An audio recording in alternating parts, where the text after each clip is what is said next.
Hi, my name is Megan Dixon, and I am in EDU583 through Georgetown College. Today I'm here with my colleague Lila Brindley, and we're going to talk a little bit about language and content area. I'm currently a high school social studies teacher looking towards my future of working with EL students, and Ms. Brindley is a high school science teacher who has had experience with working with EL students in the past.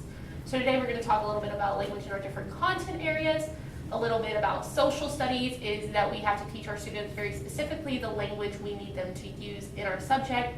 For example, things like sequence of events, historical figures, what it means to interpret text. Do you all have some of those similar issues in science? We struggle mostly with the vocabulary. Since they already don't have English as their first language, now we're throwing in vocabulary words that they have to learn that they don't understand either.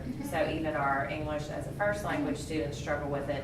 So now you throw the language barrier on as well, and so it makes it doubly harder. Right, and so in social studies we work really hard to kind of unpack the language. So for example, if I want my students to do cause and events of the Civil War, I have to specifically teach them what I mean by a cause and what I mean by an effect. Because if they don't understand the vocabulary there, they're not going to understand what I'm asking them to do in the historical context. So we do things like, what do we mean by continuation over time?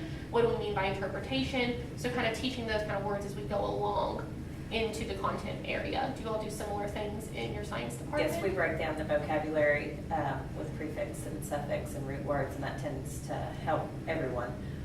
We also have to teach them how to read a science textbook because it's written differently than any other textbook. They also have to know how to read and write a lab report.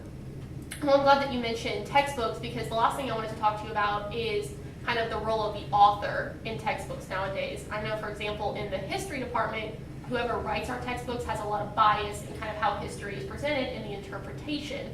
For example, there's been a big scandal down in Texas in the last couple of years where they referred to slaves as workers, implying that they made some sort of wage, which we know to be historically inaccurate. Do you all see some of the same issues in the science department? We don't see that as much.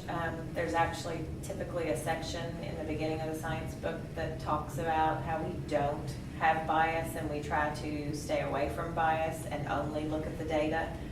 So most science textbooks are written solely based on data, not what this science person thinks needs to be in the book.